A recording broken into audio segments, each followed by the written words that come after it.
त्वमस्य विश्वस्य परं निधानम् त्वमव्ययः शाश्वत धर्मगोप्ता सनातनस्त्वं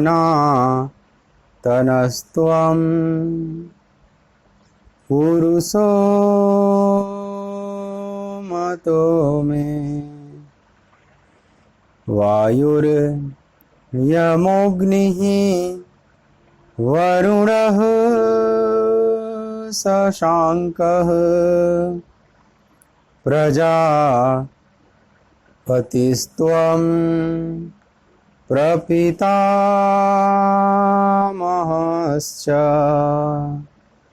नमो नमस्तेस्तु सहस्रकृत्वः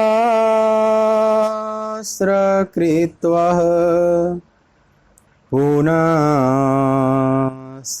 भूयोऽपि नमो नमस्ते।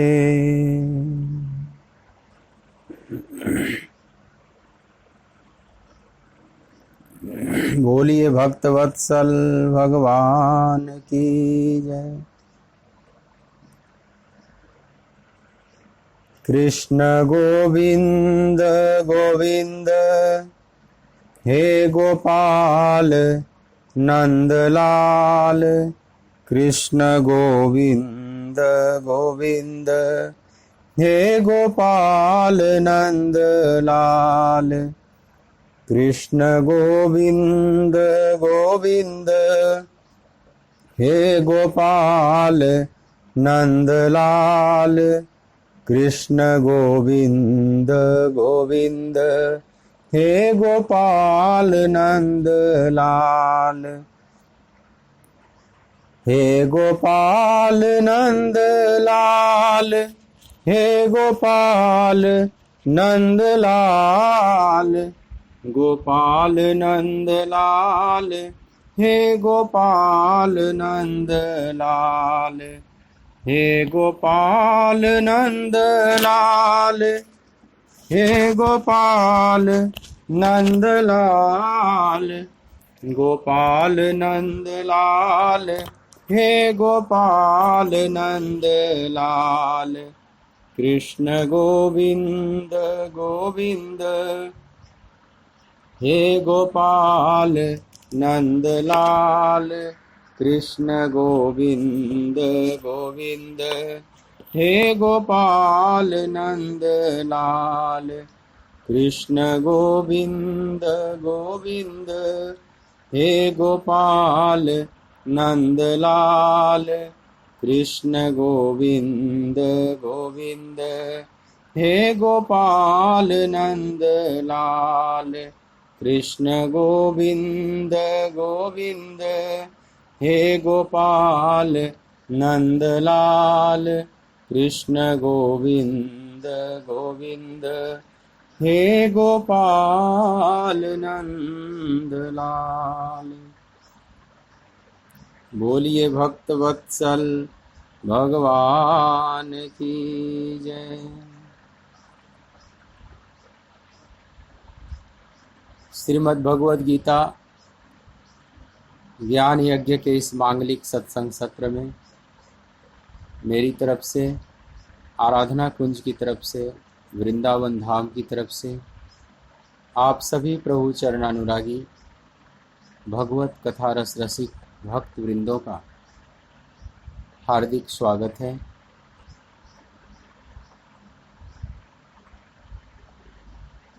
श्रीमद् भगवद गीता के प्रथम अध्याय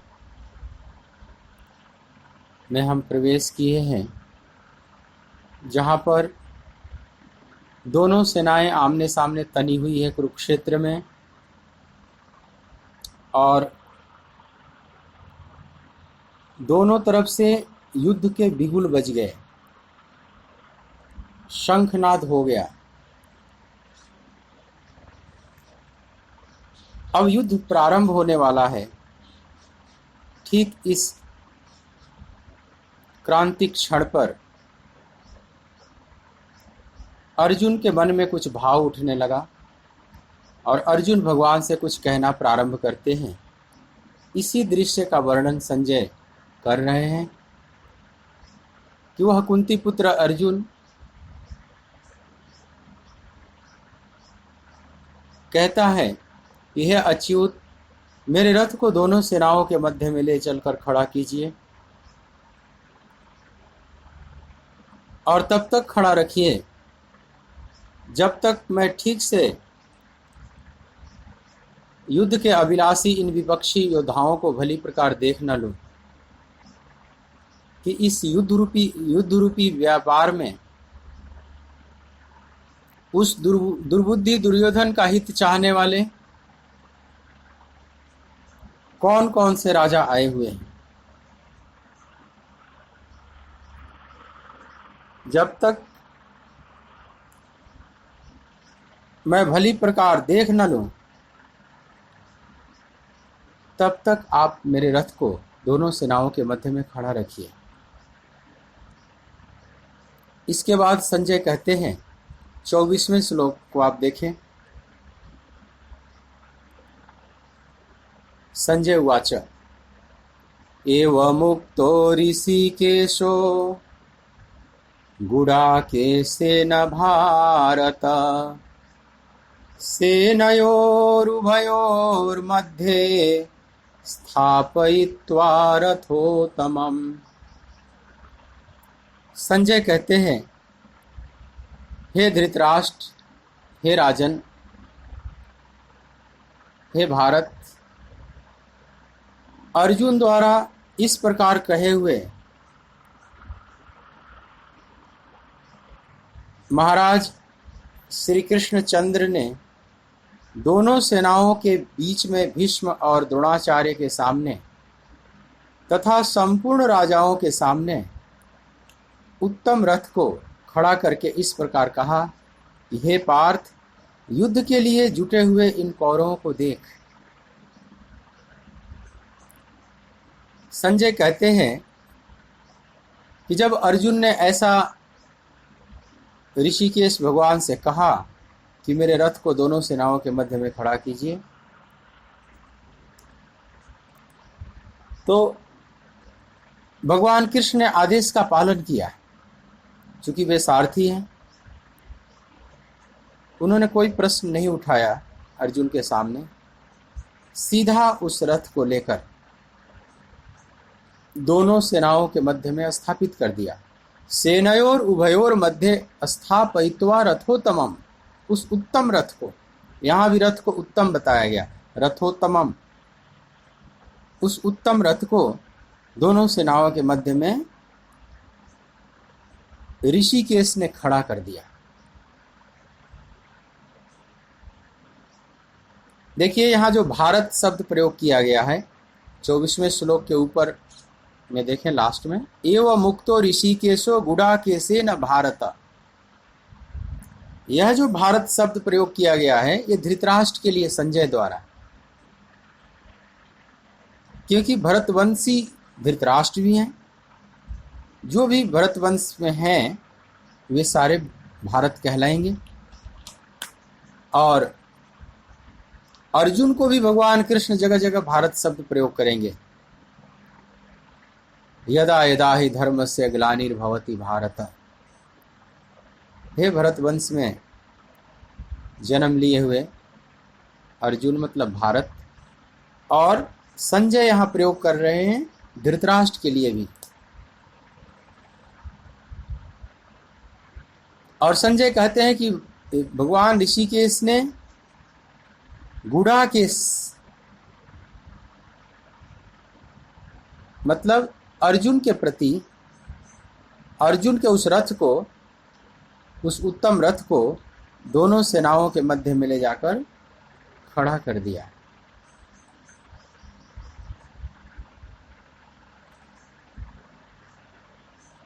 और उसके बाद भगवान कहते हैं 25वें श्लोक में, भीष्म द्रोण प्रमुखतः सर्वेषां च महीक्षिताम्। उवाच पार्थ पश्येतान् समवेतान् कुरुनिति। भीष्म और द्रोणाचार्य के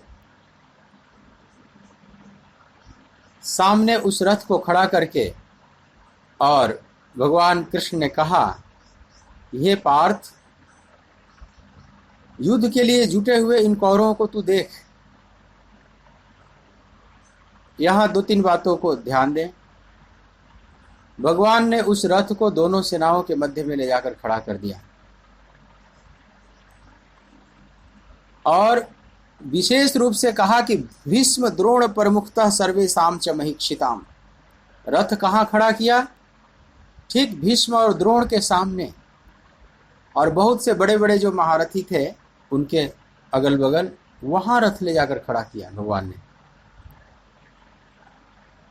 और कहा कि देखो, समस्त इन कौरवों को देखो और कौरवों की तरफ आए हुए समस्त सैनिकों को देखो।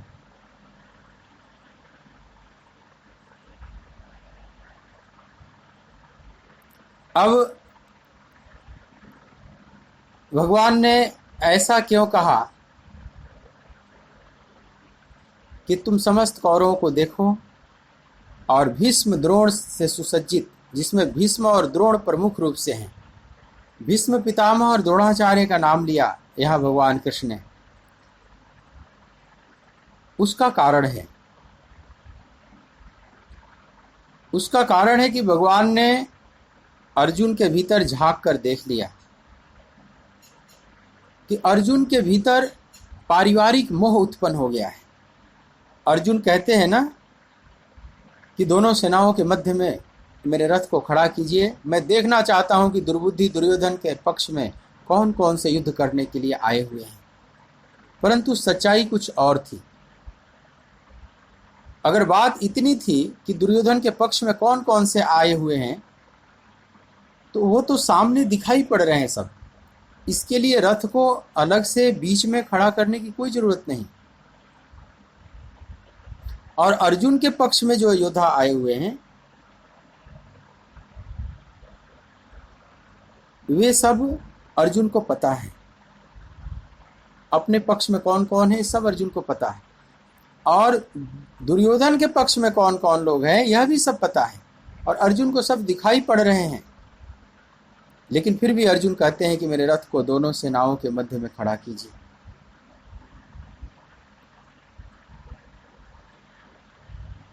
तो यहां बात कुछ और है। वास्तव में उस बात को भगवान कृष्ण जान गए थे। अर्जुन के अंदर, उसके अंतःकरण में, उसके मन के अंदर बहुत हलन चलन शुरू हो गया। जैसे ही शंखनाद हुआ, दोनों तरफ से बिगुल बज गए, लेकिन अर्जुन के अंदर विचार कौंध पड़े। विचार ये कौंध पड़ा कि हम लोग जो ये युद्ध कर रहे हैं, ये ठीक कर रहे हैं या गलत कर रहे हैं? कहीं ऐसा तो नहीं कि हम गलत कदम उठा रहे हैं? क्योंकि इसमें जो भी मरेंगे सब अपने ही लोग मरेंगे, चाहे इधर के मरे चाहे उधर के मरे, दोनों तरफ तो अपने ही हैं। ऐसा विचार चलने लगा और वो शत्रु भाव मिट गया और स्वजन भाव प्रकट हो गया। ये तो सब मेरे स्वजन हैं, मेरे अपने ही लोग हैं। एक बार क्यों न पुनर्विचार करना चाहिए कि हम जो कदम उठाने जा रहे हैं ये क्या ठीक है? और यह द्वंद्व अंदर प्रारंभ हो गया है, लेकिन अभी वो ऊपर नहीं आया है। लेकिन भगवान कृष्ण की आंखों से ओझल नहीं हो पाया। भगवान कृष्ण ने अर्जुन के मन को पढ़ा और देखा कि इसमें तो मोह का अंकुरण प्रारंभ हो गया। शायद ठीक ठीक अभी अर्जुन को भी नहीं पता हो।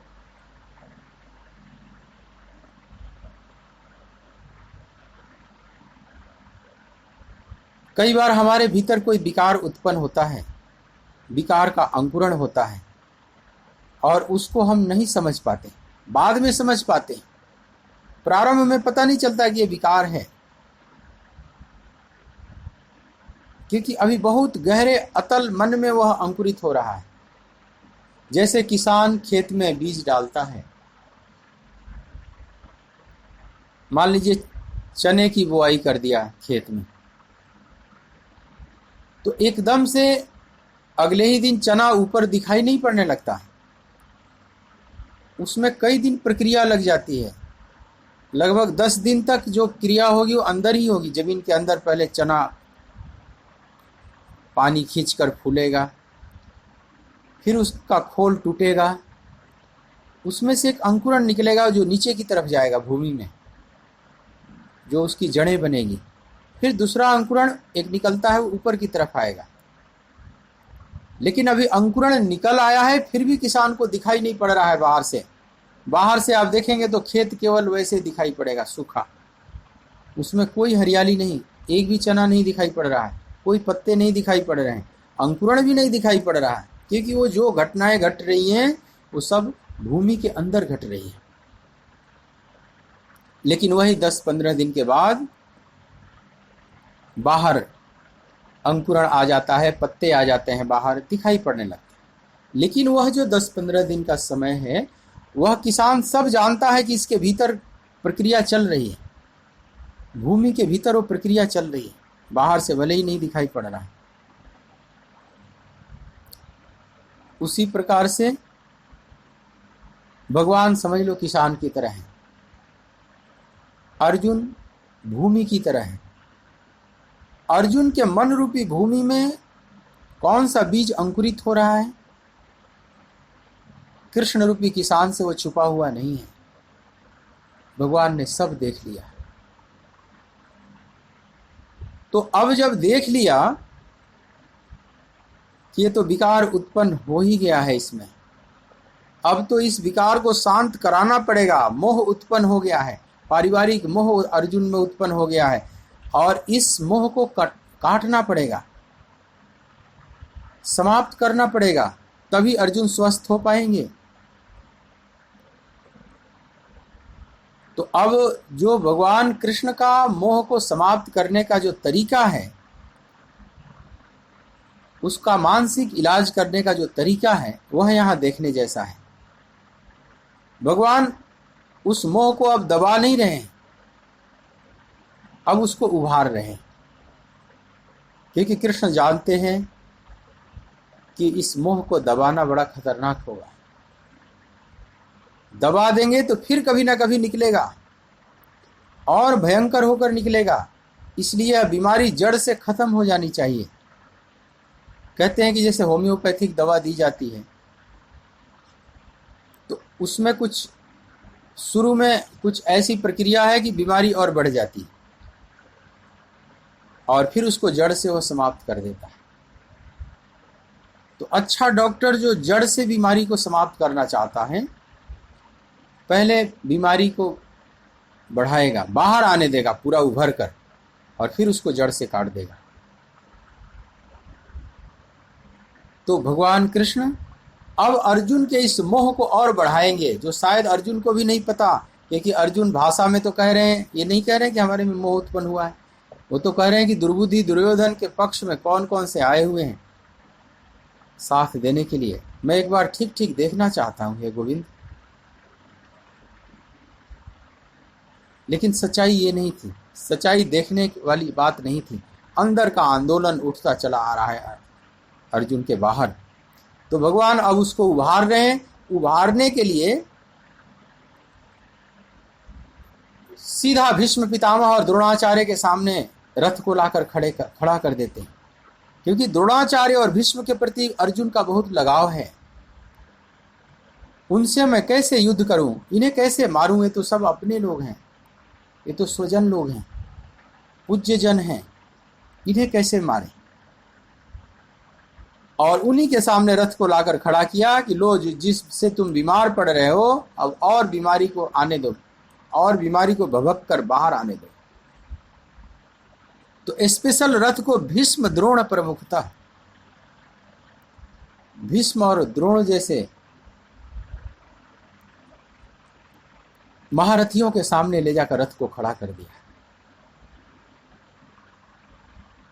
और भगवान ने कहा कि देख, समस्त कौरवों को देख, और इसके बाद और जो भाषा प्रयोग करते हैं वह भी और मोह को बढ़ाने वाला है। 26वें 27वें श्लोक में आप देखें, ये 26वें श्लोक और 27वें का एक लेकर मैंने 3 लाइन का ये बनाया गया है।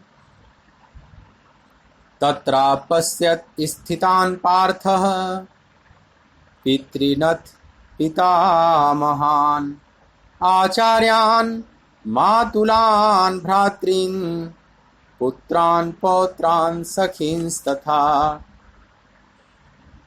इसके बाद पृथापुत्र अर्जुन ने उन दोनों ही सेनाओं में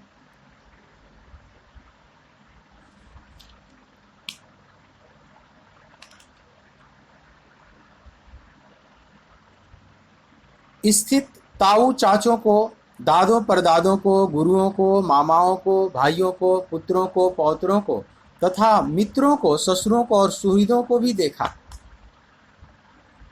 यहाँ भाषा ठीक करने के लिए 27वें श्लोक का भी अर्धाली इसी में ले लिया गया अर्थ करने के लिए।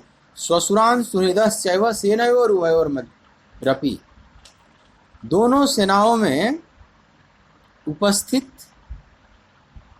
उस पृथापुत्र अर्जुन ने क्या देखा? ताऊ को देखा, चाचों को देखा, दादा परदादों को देखा, गुरुओं को देखा, मामाओं को देखा, भाइयों को देखा, पुत्रों पौत्रों को देखा तथा मित्रों को, ससुरों को और सुहृदों को भी देखा। जरा ध्यान दें यहाँ पर,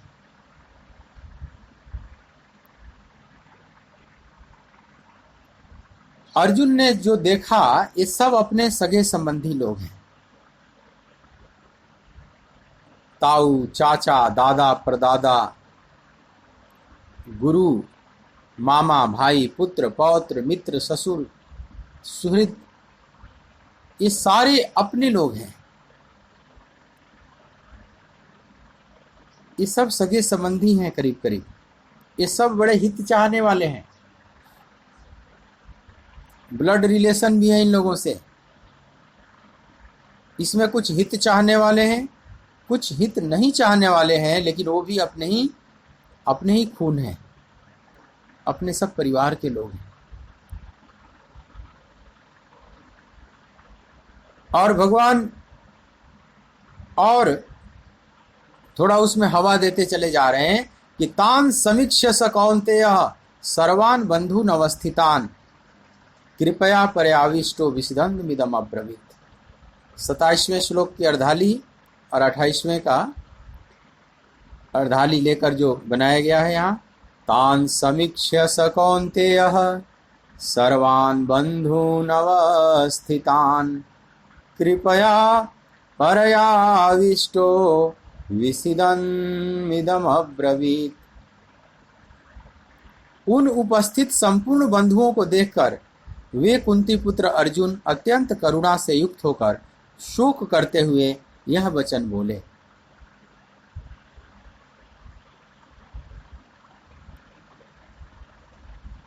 भगवान कृष्ण ने जब कहा कि हे कौन्तेय, देखो सर्वान् बंधून् अवस्थितान्, संपूर्ण अवस्थित अपने बंधु बांधवों को देखो।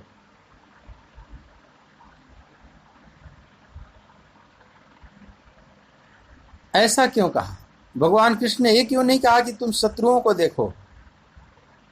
नहीं, भगवान कृष्ण ने कहा कि सर्वान् बंधून् अवस्थितान्, समस्त अपने बंधु बांधवों, सुहृदों, रिश्ते नातों, सगे संबंधियों को तुम देखो।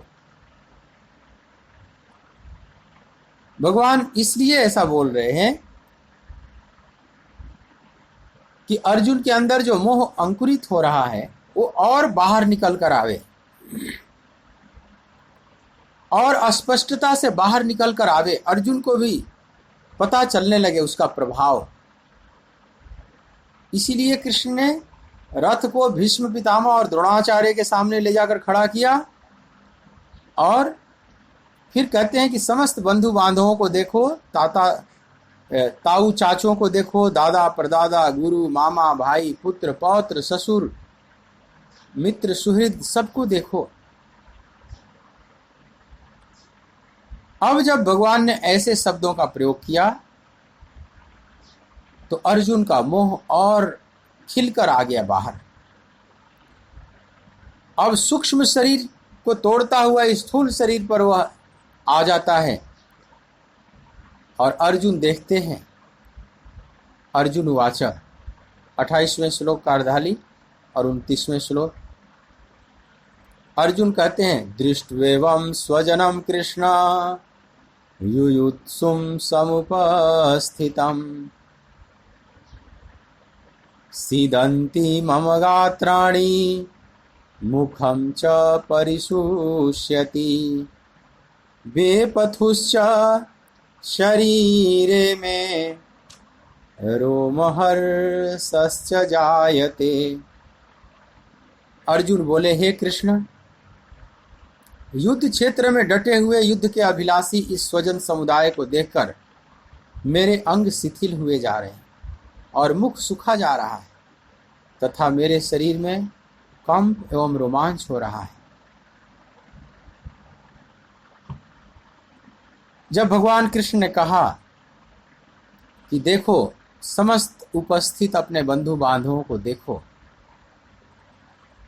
और अर्जुन ने भी यही देखा, दृष्ट्वेवं स्वजनम कृष्ण युत्सुम समुपस्थितम। हे कृष्ण, अब अर्जुन बोलना प्रारंभ करते हैं भगवान कृष्ण से, हे कृष्ण, मैं तो अपने सामने उपस्थित अपने बंधु बांधवों को ही, स्वजनों को ही देख रहा हूं। दृष्ट्वेवं स्वजनम, अब मैं शत्रु नहीं देख रहा हूं, स्वजन देख रहा हूं।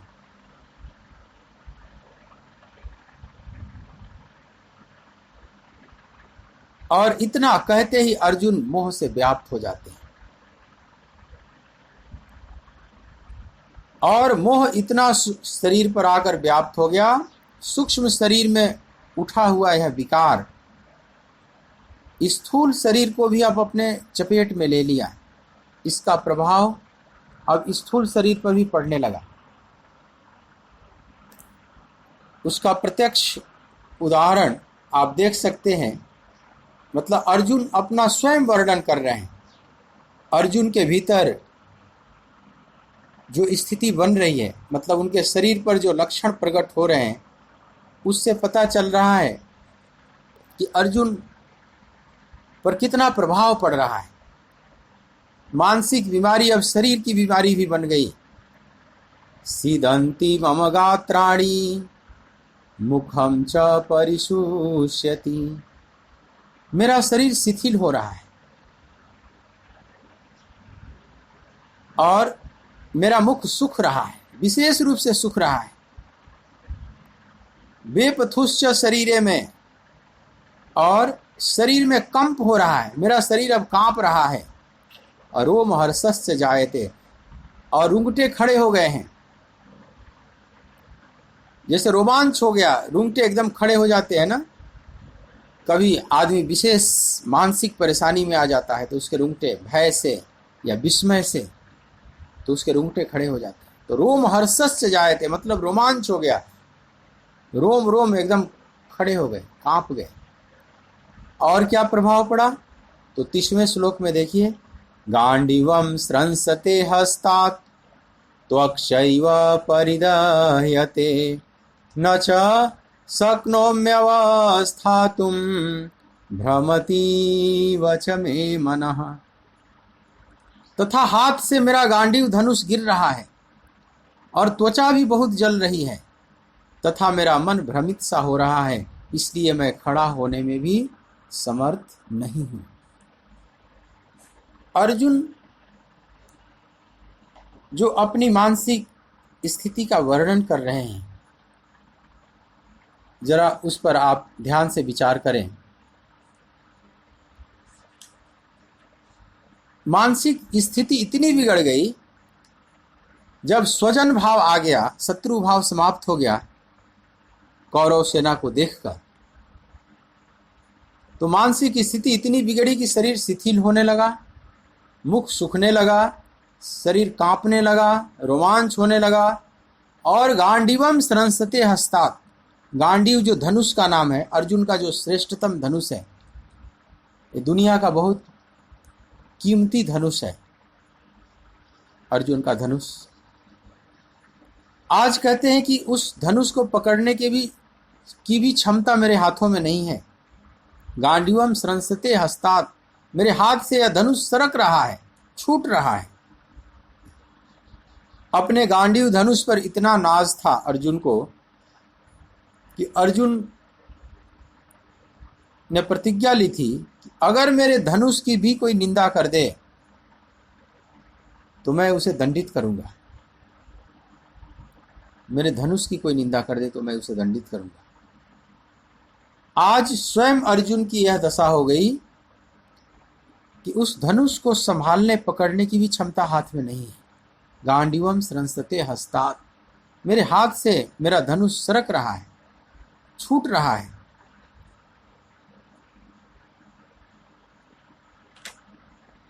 और त्वचाएं विशेष रूप से जल रही है। त्वक्चैव परिदह्यते, त्वचाएं परिदह्यते मतलब बहुत जल रही है, मतलब समझ लो बुखार हो गया, 105 डिग्री जैसे बुखार हो गया हो। अर्जुन का शरीर बिल्कुल जल रहा है, तप्त हो गया। और अर्जुन कहते हैं न च शक्नो में अवस्था तुम, अब तो मैं खड़ा होने में भी शक्य नहीं हूं, अपने शरीर को भी संभाल नहीं पा रहा हूं। भ्रमतीव च मे मनः, मेरा मन अत्यंत भ्रमित हो रहा है, मुझे चक्कर सा आ रहा है हे गोविंद। ऐसी स्थिति में अर्जुन पहुंच जाते हैं जैसे लगता है कि अब मूर्छित होकर गिर जाएंगे। भ्रमतीव च मे मनः। अब सूक्ष्म शरीर में उठा हुआ वह विकार, मोह रूपी विकार, अब स्थूल शरीर पर पूरा आकर अपना प्रभाव जमा लिया। स्थूल शरीर पर उसके लक्षण प्रत्यक्ष अब दृष्टिगोचर होने लगे।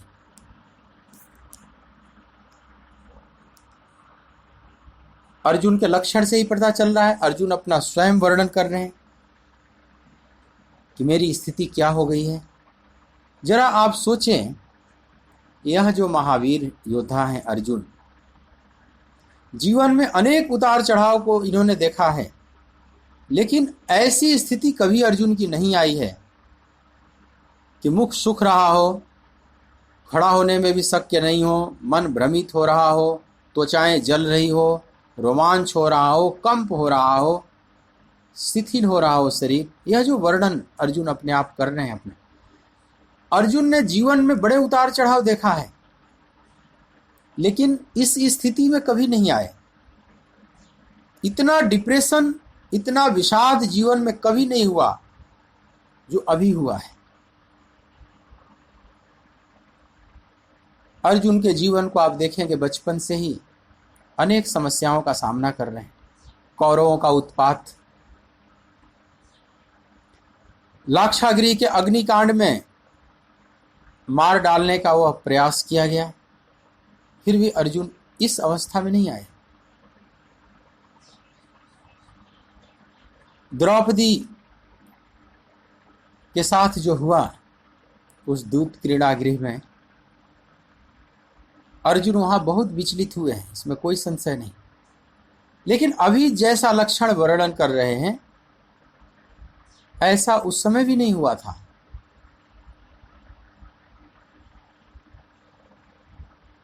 यहां तक कि वनवास काल में भी अनेक समस्याओं का सामना करना पड़ा। दिव्यास्त्र की खोज में देवलोक में गए अर्जुन, और वहां पर एक अप्सरा ने इनसे विवाह प्रस्ताव रखा।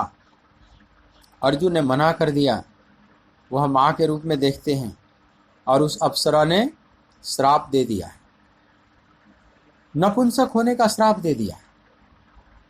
लेकिन उसके बाद भी अर्जुन इतने विचलित नहीं हुए, उस समय भी इतने विचलित नहीं हुए। इंद्र के कहने पर फिर वह 1 साल के लिए श्राप कर दी उस अप्सरा ने, और अर्जुन के लिए वो वरदान साबित हुआ। विराट के यहाँ बृहणला बनकर यह धरती का सर्वश्रेष्ठ महायोद्धा बृहणला बनकर नृत्य सिखा रहा है, कथक सिखा रहा है विराट की पुत्री उत्तरा को। लेकिन यह महावीर योद्धा बृहणला भी बन गया है, फिर भी इतने विषाद को कभी नहीं प्राप्त हुआ जितना विषादग्रस्त अभी अर्जुन हुए हैं। पर प्रश्न उठता है कि क्यों अर्जुन इतने विषादग्रस्त कैसे हो गए, जो कि अभी तो घटना भी नहीं घटी, अभी तो कोई युद्ध भी नहीं हुआ, कोई मरा भी नहीं, फिर इतनी ग्लानि में क्यों चले गए? तो केवल कल्पना कर करके, भविष्य के बारे में सोच सोच कर कि यह जब युद्ध प्रारंभ होगा इसमें लोग मारे जाएंगे, चाहे वो इधर के हों चाहे उधर के हों, ये सब अपने ही लोग हैं, अपने ही लोगों का संहार होगा। तो इसके बाद जो परिणाम होगा वो कितना भयानक होगा। ऐसा राज्य पाकर भी हम क्या करेंगे जब सब अपने ही लोग मरेंगे? अपने ही लोगों के रक्त से सना हुआ राज्य पाकर हम कौन सा सुख का अनुभव करेंगे? यह बात अर्जुन के मन में चलने लगी और भविष्य की कल्पना कर करके, केवल अभी घटना घटी नहीं है लेकिन केवल ख्वाबों में कल्पना कर करके और इतने भयानक स्थिति में चले जाते हैं कि अर्जुन स्वयं अपनी स्थिति का वर्णन करते हैं भगवान कृष्ण से कि सीदंती मम गात्राणि मुखम च परिशुष्यति, मेरा शरीर शिथिल हो रहा है, मेरा मुख सूख रहा है, बेपथुश्च शरीर में, मेरे शरीर में कंप हो रहा है, रोम हर्षश्च जायते, और रोमांच हो रहा है, गांडीवम सरंसते हस्तात्, यह गांडीव रूपी धनुष मेरे हाथ से सरक रहा है गोविंद, त्वचाएं जल रही हैं, मेरा शरीर बिल्कुल तापित हो गया है और मैं तो खड़ा होने में भी अब शक्य नहीं हूं। भ्रमतीव च मे मनः, मेरा मन भ्रमित हो रहा। अर्जुन स्वयं अपनी स्थिति का वर्णन यहां कर रहे हैं, कितने भयानक स्थिति में चले गए।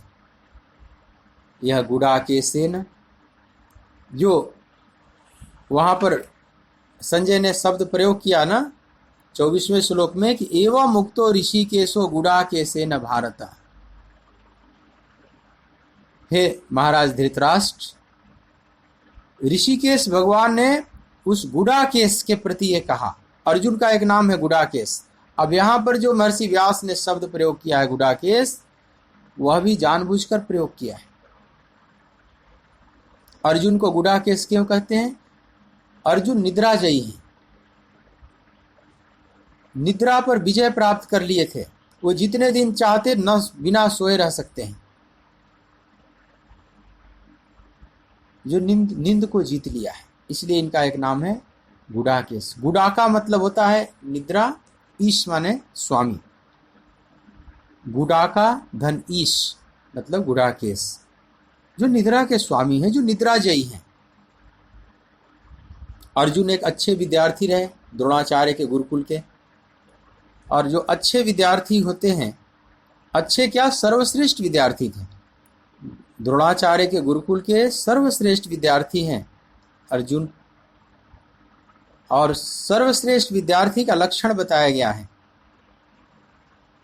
कागचेष्टा बको ध्यानम स्वान निद्रा तथैव च अल्पहारी गृह त्यागी विद्यार्थी पंचलक्षणम।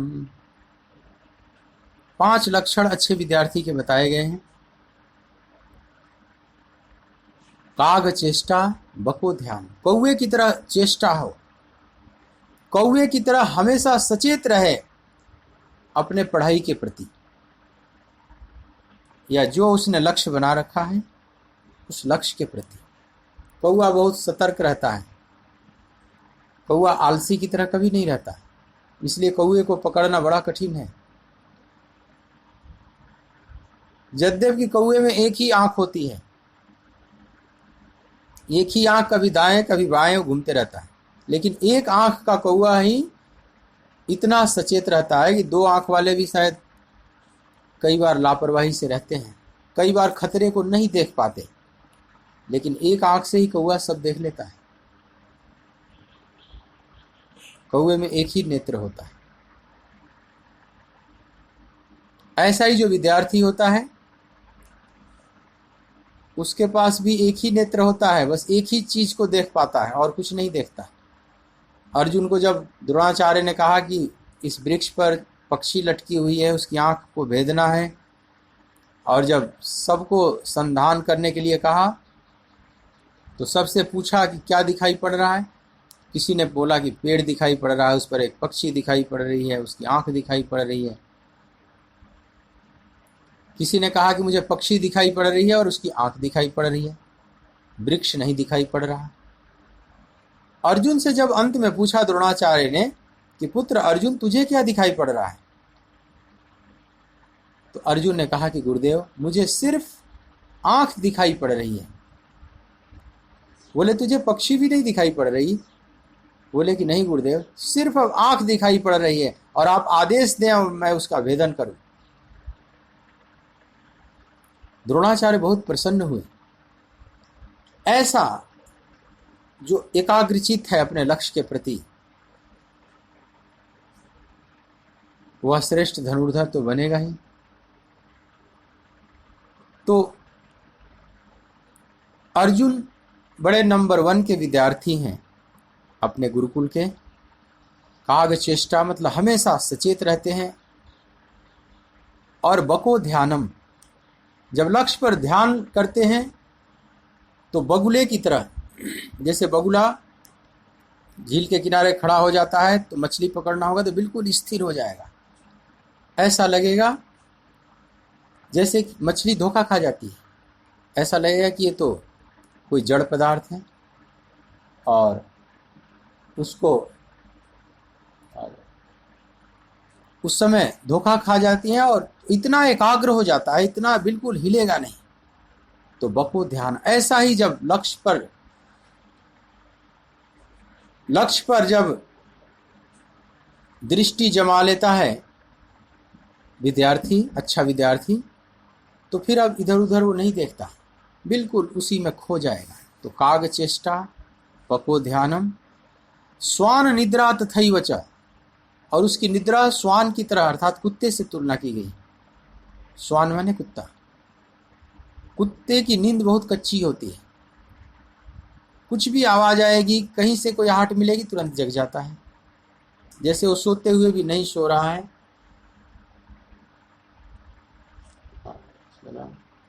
अच्छा अभी लाइट नहीं ऑन, ठीक। तो स्वान मतलब विद्यार्थी की जो निद्रा होनी चाहिए कम हो, बहुत तामसी ना हो, मतलब तमस वाला ना हो, ऐसा कहा गया स्वान निद्रा। और अल्पहारी गृह त्यागी विद्यार्थी पंचलक्षणम, वो थोड़ा आहार कम करता है, भोजन कम करे, नहीं तो और तमस बढ़ेगा, ठीक से पढ़ाई नहीं कर पाएगा। गृह त्यागी, और गुरुकुल में इसीलिए भेजा जाता था, छात्रावास में भेजा जाता था, घर से अलग रहकर पूरे अपने मन को फोकस करे पढ़ाई। खैर उसमें जो है कि स्वान निद्रा, 5 जो लक्षण बताए गए हैं विद्यार्थी के, उसमें स्वान निद्रा मतलब कुत्ते की तरह निद्रा हो। ऐसे ही अर्जुन ने जब इन 5 लक्षणों को सुना तो अपने में इतना विकसित कर लिया कि अर्जुन निद्रा को ही जीत लिए, इसलिए इनका नाम पड़ा गुडाकेश, जो निद्रा को जीत लिया। इसीलिए यहाँ गुडाकेशेन एवं उक्त्वा ऋषिकेशो गुडाकेशेन भारत, उस निद्राजयी अर्जुन ने भगवान ऋषिकेश के प्रति, उस भगवान ऋषिकेश ने उस निद्राजयी अर्जुन के प्रति यह बात कही और दोनों सेनाओं के मध्य में रथ को ले जाकर खड़ा कर दिया। यहाँ पर महर्षि व्यास ने यह शब्द जो प्रयोग किया है गुडाकेशेन, थोड़ा सा व्यंगात्मक ढंग से अर्जुन पर थोड़ा व्यंग किया है। देखो जिनका नाम है गुडाकेश, मतलब जो निद्राजयी, आज जो निद्राजयी अर्जुन है, लेकिन मोह रूपी निद्रा को नहीं जीत पा रहा है। बाहर की निद्रा को जिसने जीत लिया, लेकिन मोह रूपी निद्रा को नहीं जीत पा रहा है। मोह की निद्रा में वो डूब जाते हैं, मोह के दलदल में धंस जाते हैं अर्जुन। इसका मतलब ये हुआ कि मोह इतना प्रबल है कि इससे बाहर निकलना बड़ा कठिन है। बाहर के निद्रा को हम जीत लें, भूख प्यास को भी जीत लें, थकावट को जीत लें, बीमारियों को जीत लें, लेकिन अंदर की जो बीमारी है उसको जीतना बहुत कठिन है। जो मानसिक बीमारी है उसको जीतना बहुत कठिन है।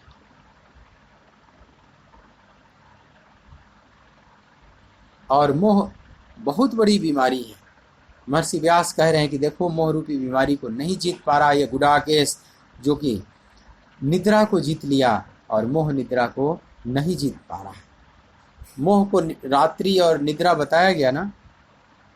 मोह निशा सब सोवनिहारा, देखहि स्वप्न अनेक प्रकारा। सभी प्राणी मोह रूपी निद्रा में सो रहे हैं, अनेक प्रकार के स्वप्न देख रहे हैं।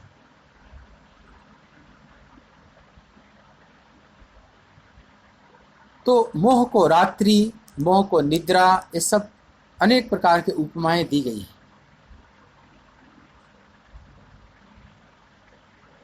और अर्जुन को अभी ठीक से पता नहीं चलेगा कि मेरे में मोह व्याप्त हो गया है।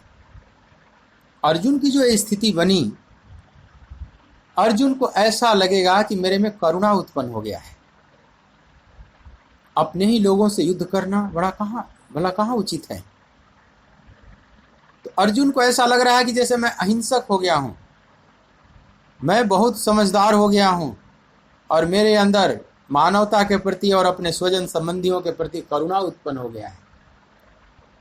अर्जुन को यह पता नहीं चलेगा कि मोह उत्पन्न हुआ। लेकिन भगवान कृष्ण ने तो देख लिया कि इसमें कौटुंबिक मोह, पारिवारिक मोह उत्पन्न हो गया है, इसलिए अब शत्रु भाव समाप्त हो गया कौरवों के प्रति। और अर्जुन कहते हैं, दृष्टवेवम स्वजनम कृष्ण, हे कृष्ण, मैं तो स्वजनों को ही देख रहा हूं, अब तो कोई शत्रु इसमें दिखाई ही नहीं पड़ रहा है। युद्ध सुम समुपस्थितम, यहां युद्ध की इच्छा से उपस्थित हुए समस्त सैनिकों को मैं तो स्वजन देख रहा हूं, शत्रु भाव मेरा खो गया है। और अर्जुन बहुत तर्क देना शुरू करेंगे अब अपने को बचाने के लिए। अभी अर्जुन स्वीकार नहीं करेंगे कि मेरे अंदर यह मोह के कारण ऐसा मेरे में हुआ है। उनको लगेगा कि मेरे में करुणा उत्पन्न हुई है, अहिंसा का भाव उत्पन्न हुआ है, यही धोखा है। लेकिन भगवान कृष्ण की आंखों से, उनके निगाहों से कौन बच सकता। भगवान कृष्ण ने जब एक्सरे किया अर्जुन के अंतःकरण का, तो पहले ही देख चुके थे कि मोह उत्पन्न हो चुका है। और भगवान बाद में बोलेंगे कई जगह कि यदा ते मोह कलिलम बुद्धि व्यति तरिष्यति तदा गंतांसी निर्वेदम श्रोतव्यस्य सुतस्य च। हे पार्थ, जब मोह रूपी दलदल में धसी हुई बुद्धि तुम्हारी बाहर निकलेगी, तब जो मैं कह रहा हूं वो ठीक ठीक सुन पाएगा। सुनने योग्य को तुम सुन पाएगा, समझने योग्य को तुम समझ पाएगा। कब? जब यदा ते मोह कलिलम बुद्धि व्यति तरिष्यति, जब मोह रूपी दलदल, कलिलम माने होता है दलदल, कीचड़, जब मोह रूपी कीचड़ में धसी हुई तुम्हारी बुद्धि बाहर निकल जाएगी तब। भगवान कृष्ण तो कई बार इशारा कर रहे हैं कि तुझे मोह व्याप्त हो गया है, लेकिन अर्जुन एकदम लास्ट में स्वीकार करेंगे। अर्जुन को भी लगने लगा कि अरे, यह मेरे को तो लग रहा था कि मेरे में करुणा उत्पन्न हुई है, स्वजनों के प्रति प्रेम उत्पन्न हुआ है, अहिंसा का भाव उत्पन्न हुआ है, लेकिन ये तो एक धोखा था। और अर्जुन ने स्वीकार किया। 18वें अध्याय के गीता का जो अंतिम वक्तव्य है अर्जुन का, 18वें अध्याय का 73वां श्लोक देखें, जो अंतिम वक्तव्य है अर्जुन का कि नष्टो मोह स्मृतिर्लब्ध्वा त्वत्प्रसादान् मया च्युत स्थितोऽस्मि गत संदेहः करिसे वचनम तव। हे अच्युत, मेरा मोह नष्ट हो चुका है। देखो, अच्युत शब्द जो प्रयोग किया है अंतिम शब्द है अर्जुन का गीता में भगवान कृष्ण के प्रति, और जो प्रारंभ में प्रयोग किया वह भी अच्युत ही प्रयोग किया है। जो भगवान के लिए प्रथम नाम अर्जुन द्वारा प्रयुक्त है कि सेनयोर उभयोर मध्य रथम स्थाप्य मेच्युत। हे अच्युत, दोनों सेनाओं के मध्य में मेरे रथ को खड़ा कीजिए। 21वां श्लोक प्रथम अध्याय का। यहां भी यही नाम संबोधन किया भगवान, और अंत में भी फिर वही करता है कि नष्टो मोह स्मृति लब्ध्वा त्वत्प्रसादान मयाच्युत। अच्युत से प्रारंभ किया और अच्युत ही नाम अंत में भगवान का लेते हैं अर्जुन। बीच में तो अनेक नाम लेंगे भगवान के, और अपनी स्थिति को स्वीकार करते हैं कि मेरा मोह नष्ट हो गया है, लेकिन अपने बल पर नहीं। हे गोविंद, आपके कृपा प्रसाद से, त्वत्प्रसादान। जैसे कोई गाय दलदल में धंस जाए, अब गाय चाहे कि प्रयास करके मैं निकल जाऊं दलदल से स्वयं, तो कभी नहीं निकल सकती। जितना प्रयास करेगी और वो धंसती चली जाएगी उस दलदल में, उस भयानक दलदल में, और जितना प्रयास करेगी और तेजी से धंसती चली जाएगी। तो लोग बाग जब उसको देखते हैं बाहर से, तब बहुत से लोग सहयोग करते हैं, बहुत से उपाय युक्ति लगाकर फिर उसको निकाला जाता है। अपने बल पर वो नहीं निकल सकता। भगवान जानते हैं कि जब इस मोह के भयानक दलदल में जीव धंस जाता है तो अपने बल पर वो बाहर नहीं निकल सकता। अब उसको सहारा चाहिए प्रभु की, लेकिन प्रभु के आश्रित जब हो जाए, अपने बल का अहंकार जब उसका टूट जाता है और भगवान को पुकारता है, जब लगी गज अपने बल लाग्यो नेको शरीर नहीं कहा। जैसे गजराज लड़ता रहा लेकिन बात बनी नहीं, हारता चला गया, तब पुकारा भगवान को, जब लगी गज अपने बल लाग्यो, जब लगी गज अपने बल लाग्यो, नेक सरयो नहीं काम, नेक सरयो नहीं काम।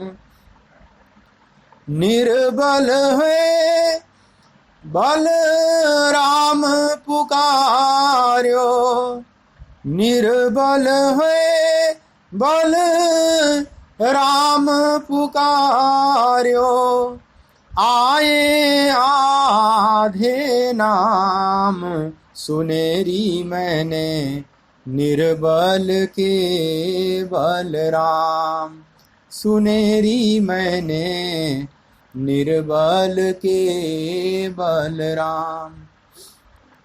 जब निर्बल हो गया गजराज, दुर्बल नहीं निर्बल, दुर्बल माने होता अल्प बल, लेकिन कुछ बल तो है फिर भी, लेकिन यहाँ निर्बल, निर्बल मतलब बल हो लेकिन बल का अहंकार न हो, वह अपना न माने, प्रभु का प्रसाद माने, तब प्रभु मदद के लिए आ जाते हैं। तो अर्जुन भी इस बात को स्वीकार करते हैं कि मोह रूपी दलदल में मैं धंस चुका था गोविंद, और मैं अब बाहर निकल चुका हूं। नष्टो मोह, मोह की रात्रि छट चुकी है, मोह की निद्रा टूट चुकी है, मोह के दलदल से मैं बाहर निकल चुका हूं, लेकिन त्वत्प्रसादान, आपके प्रसाद से, आपकी कृपा प्रसाद से, अपने बल पर नहीं। और यह हर भक्त स्वीकार करता है अंत में, अपने बल पर कहाँ, इस भयानक माया के इस जाल को जीव कैसे तोड़ पाएगा, नहीं तोड़ पाएगा अगर प्रभु का सहारा न मिले। इस संसारे खलु दुस्तारे कृपया पारे पाहि मुरारे। शंकराचार्य कहते हैं ना भज गोविंदम में कि पुनरपि जननम पुनरपि मरणम पुनरपि जननी जठरे शयनम, इह संसारे खलु दुस्तारे कृपया पारे पाहि मुरारे। भज गोविंदम भज गोविंदम गोविंदम भज मूढ़ मते, गोविंदम भज मूढ़ मते। बार बार जन्म लेना, बार बार मरना, फिर माँ के गर्भ में आना, यह जो दुष्चक्र है इससे बाहर निकलना बहुत कठिन है। इस संसारे खलु दुस्तारे कृपया पारे पाहि मुरारे। हे मुरारे पाहि माम शरणागतम, मेरी रक्षा करो प्रभु।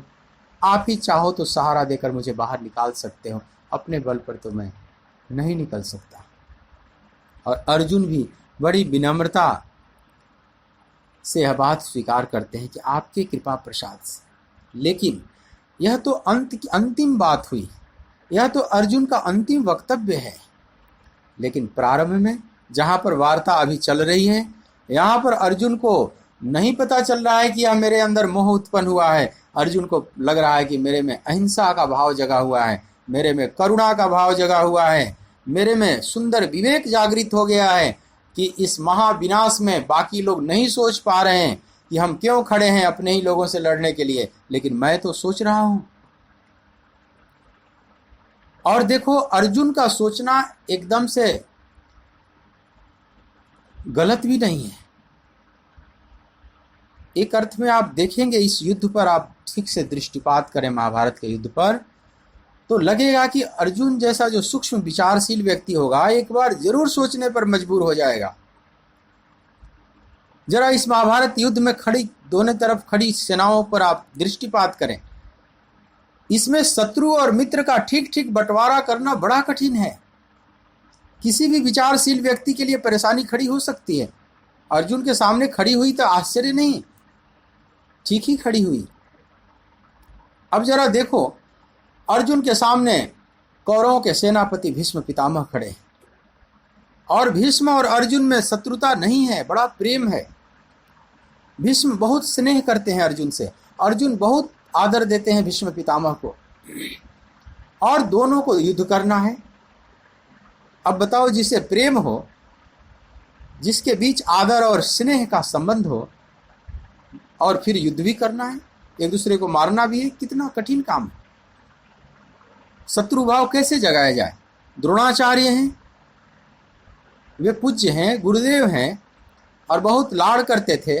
इन्होंने विश्व का सर्वश्रेष्ठ धनुर्धर बनाने का सपना देखा था, और कि बनाया भी, और उन्हीं से युद्ध करना है। सामने भीष्म द्रोण पर मुखतः सर्वेषां च महीक्षिताः। अब बताइए अर्जुन के लिए कितनी परेशानी की बात है, कैसे भीष्म पर बाण चलाए, कैसे द्रोणाचार्य पर चलावे। शत्रु और मित्र का निर्णय करना बड़ा कठिन है। हिंदुस्तान पाकिस्तान की तरह यह युद्ध नहीं है कि लाइन ऑफ कंट्रोल खींचा हुआ है और एलओसी के उस पार गोला दाग दो, मिसाइल फेंक दो, बम्बार्डिंग कर दो तो सब शत्रु ही मरेंगे, जो भी मरेगा। ऐसा नहीं है, एकदम लाइन ऑफ कंट्रोल नहीं खींचा हुआ है। और भी जरा विचार करें, भगवान कृष्ण स्वयं दो भागों में अपने को बांटे हैं, एक तरफ नारायणी सेना, दूसरी तरफ अकेला ही। कृष्ण स्वयं पांडवों की तरफ से सारथी बने हुए हैं अर्जुन का, और इनकी नारायणी सेना कौरवों की तरफ से लड़ रही है इन्हीं के खिलाफ। ऐसा युद्ध कभी आपने देखा है धरती पर कि सेना स्वयं राजा के खिलाफ ही लड़ रही है, और वो सेना राजा से प्रेम करती है, राजा के खिलाफ कोई बगावत नहीं कर दी है। राजा से प्रेम कर, नारायणी सेना कृष्ण से प्रेम कर रहे, और कृष्ण के विपरीत खड़ी है।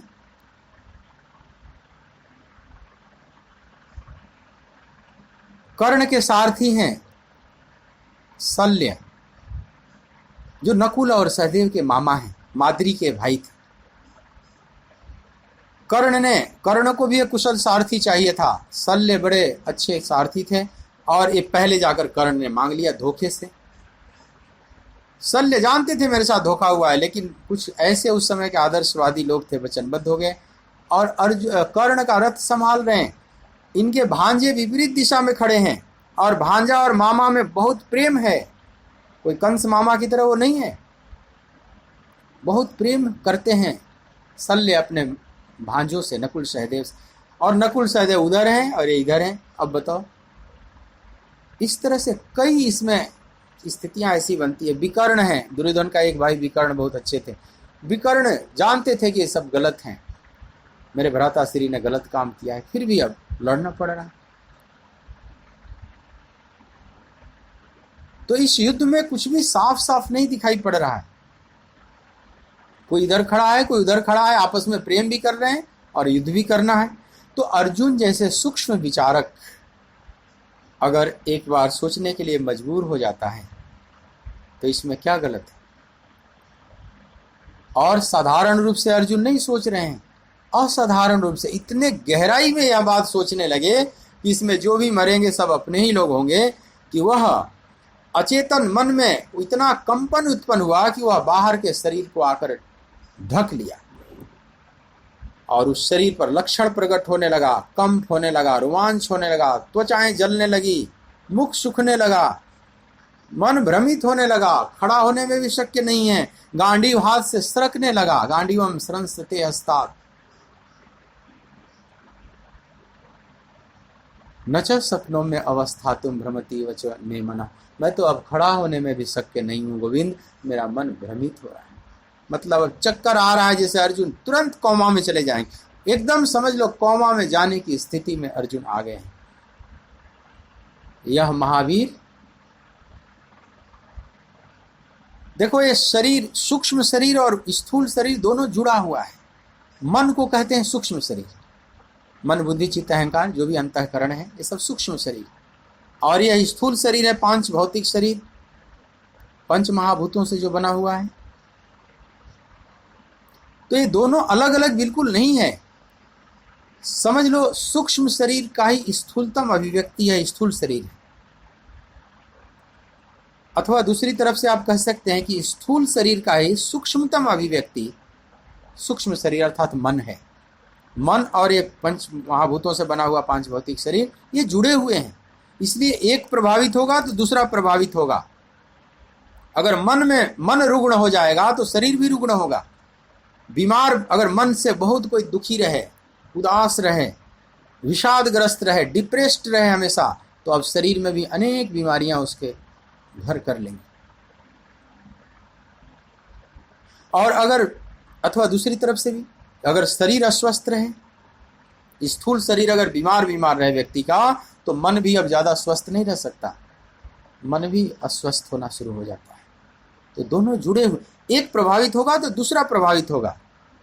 इसलिए आज मनोवैज्ञानिक कहते हैं कि दुनिया में जितनी बीमारियां हैं उसमें 80% कारण मानसिक है। चाहे वो स्थूल रूप से बीमारियां जो दिखती हैं स्थूल शरीर पर भी, उसका कारण केवल बाहर की भूलें नहीं है, बाहर की दिनचर्या की केवल भूलें नहीं है, वो भूलें 20% है मात्र, लेकिन 80% तो भूलें हैं हमारे सोच की, विषादग्रस्त होने के कारण। तो मन स्वस्थ होगा तो शरीर भी स्वस्थ होगा, नहीं तो घून की तरह खाने लगता है। बीमार मन स्थूल शरीर को भी घून की तरह खाने लगता है। आज इसको कहते हैं मनोवैज्ञानिक साइकोसोमेटिक। बड़े बड़े जो मनोवैज्ञानिक हुए पश्चिमी जगत में, जैसे सिगमंड फ्रायड जर्मनी के, उन्हीं के शिष्य थे कार्ल गुस्ताव जुंग। इन लोगों ने मन पर बहुत काम किया, इस एक तरह से फादर ऑफ साइकोलॉजिस्ट कह सकते हैं, इस युग के मनोविज्ञान के पिता कह सकते हैं। इनकी किताबें सब पढ़ते हैं जितने साइकोलॉजिस्ट। इन लोगों ने कहा कि साइकोसोमेटिक, मनोशरीर, मन और शरीर दोनों बिल्कुल अलग अलग नहीं है। अगर एक प्रभावित होता है तो दूसरा भी प्रभावित होता, मतलब जुड़ा हुआ है, ये दोनों जुड़े हुए हैं एक दूसरे से। तो अर्जुन के मन में ये सब भाव उठ रहे हैं कि हमारे स्वजन संबंधी नहीं रहेंगे, मारे जाएंगे। ये भीष्म पितामह जिन्होंने अपने आंचल में बैठाकर मुझे बहुत लाड़ किया है, ये गुरु द्रोणाचार्य मुझे बहुत प्यार से प्रेम से शिक्षा देते थे, आज भी प्रेम करते हैं। इन लोगों से मैं कैसे, ये लोग नहीं रहेंगे जब मर जाएंगे, या इसमें जो भी मरेंगे सब अपने ही लोग मरेंगे। मान लो उसके बाद विजय मिल भी जाती है, सिंहासन मिल भी जाता है, राज्य मिल भी जाता है, तो अपने ही लोगों के खून से रक्त से सना हुआ यह राज्य सुख भोग होगा, वह किस काम का।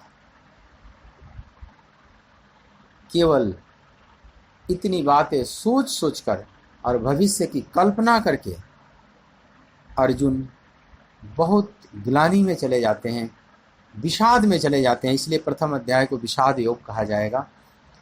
और वह सारा लक्षण उनके शरीर पर प्रकट होने लगा है। लेकिन अब अर्जुन अपना बचाव करेंगे। कल के प्रसंग में हम देखेंगे कि अर्जुन अब स्वीकार नहीं करेंगे कि मेरे अंदर ये सब विकार उत्पन्न हो गया है। मोह बहुत बड़ा विकार है, समझ लो, मोह सबसे बड़ा विकार है। कागभूषुंड से गरुण जी ने पूछा है कि मनोरोग के बारे में आप कुछ बताइए, रामचरितमानस के उत्तर कांड में। तो मानसिक बीमारियों का बहुत वर्णन किया है कागभूषुंड ने। तो उसमें पहला ही मोह को बताया, मोह सकल व्याधिन कर मूला, पुनिते ही ते उपजहि बहुसूला, काम बात कफ लोभ अपारा, क्रोध पीत नित छाती जारा, प्रीत करहि जो तीनहु भाई, उपजहि सन्नी पात दुखदाई। और भी बहुत से मानसिक रोगों की गणना कराया है, लेकिन पहला गिनती कराया मोह सकल व्याधिन कर मूला। समस्त मानसिक बीमारियों का मूल है मोह रूपी बीमारी। पुनि उपतेहिते उपजहि बहुशूला। अगर यह मोह जिंदा है तो सारे विकारों को पुनः जिंदा कर देगा। तो इतनी गहरी बीमारी है मोह। इस पर आगे हम बात करेंगे जब गीता के मूल में प्रवेश करेंगे दूसरे अध्याय में। तो मोह वगैरह पर हम विस्तार से बात करेंगे। लेकिन आप इतना अभी समझ लें कि यह समस्त बीमारियों का मूल है। और इतनी बड़ी बीमारी अर्जुन को पकड़ ली है, लेकिन अर्जुन को यह बीमारी नहीं दिखाई पड़ रही है। अर्जुन को लग रहा है कि मेरे में करुणा उत्पन्न हुआ है, मेरे में विवेक उत्पन्न हुआ है, मेरे में अहिंसा उत्पन्न हुआ है, मेरे में अपने स्वजनों के प्रति, मानवता के प्रति प्रेम उत्पन्न हुआ है। अब मोह प्रेम का चोला ओढ़कर आ रहा है, अपना रूप बदल कर आ रहा है। अर्जुन को भी पकड़ में नहीं आ रहा, और बहुत लोगों को ये पकड़ में नहीं आता। इस मानसिक बीमारी के शिकार बहुत से साधक हो जाते हैं साधना के काल में। और अब अपने को बचाएंगे अर्जुन। अब बचाने में अनेक तर्क देंगे, अनेक दलील देंगे। भगवान कृष्ण से अभी अर्जुन पूछेंगे नहीं कि भगवान बताइए ये क्या हो रहा है मेरे साथ, मैं गलत सोच रहा हूं कि सही सोच रहा हूं, जरा बताइए। नहीं, अभी कृष्ण से कुछ नहीं अर्जुन पूछेंगे, स्वयं निर्णय लेकर और अनेक तर्क देंगे। प्रथम अध्याय में पूरा तर्क ही अब देते चले जाएंगे अर्जुन। भगवान केवल फटी आंखों से अर्जुन को देखते रहेंगे कि इसको हो क्या गया है। और अंत में स्थिति ये बनेगी कि नाराज होकर धनुष और बाण का त्याग करके रथ के पिछले भाग में जाकर बैठ जाएंगे और कहेंगे मैं युद्ध नहीं करूंगा। स्थिति यहां तक चली जाएगी। फिर भगवान कैसे धीरे धीरे इनको संभालेंगे, यह सौंदर्य देखने की चीज है। गीता इस अर्थ में बहुत सौंदर्यपूर्ण है। तो अर्जुन अब क्या क्या तर्क देंगे और उनके तर्क में कहाँ दोष है वह भी पकड़ना बड़ा मुश्किल है। क्योंकि अर्जुन साधारण नहीं है, बहुत बुद्धिवादी हैं, अपने समय के श्रेष्ठतम बुद्धिवादी। यह महावीर योद्धा है, बहुत सूक्ष्म विचारक है। तो जो तर्क दिया है, शास्त्रों से प्रमाण दिया है, उसमें ढूंढना है कि उन्होंने कहाँ कहाँ गलत बोला है, कहाँ चूक हो रही है। उस पर हम विचार करेंगे कल से। आइए 1 मिनट कीर्तन करते हैं, फिर वाणी को विराम दो।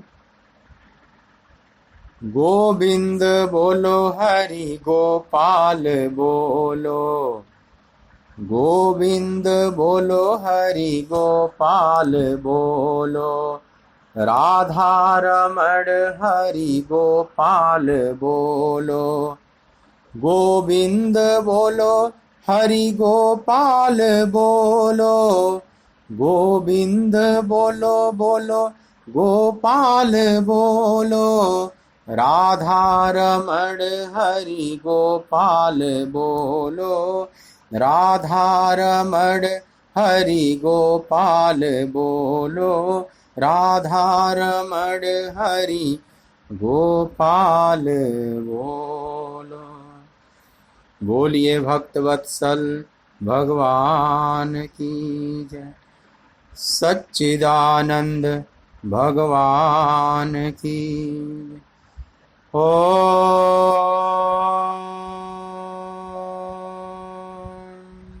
नमः पार्वती पतये, हर हर महादेव।